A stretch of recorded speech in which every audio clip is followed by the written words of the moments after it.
jeux préférés, ça reste quand même Monster Hunter Story. Là, je veux parler du Monster Hunter Story 2, qui n'est pas un 2. Donc c'est pour ça que je vais toujours le dire, Monster Hunter Story, les ailes de la destruction.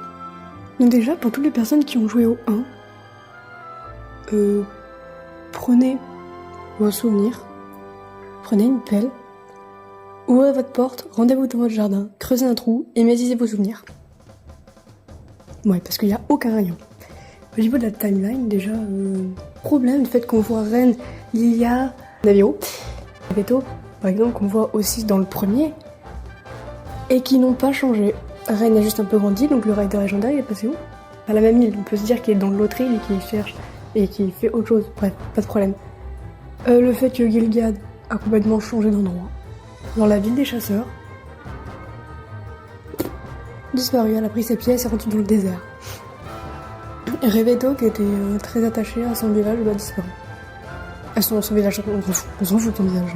Rata, le début du jeu, du 2, des alloys de destruction, t'as un monstre, tu viens, c'est Rata, t'es content, parce que dans le 1, Rata, c'était ton Ratalo, c'était Rata, il y a une vraie histoire avec Rata. Là, tu sais pas qui c'est, comme Red.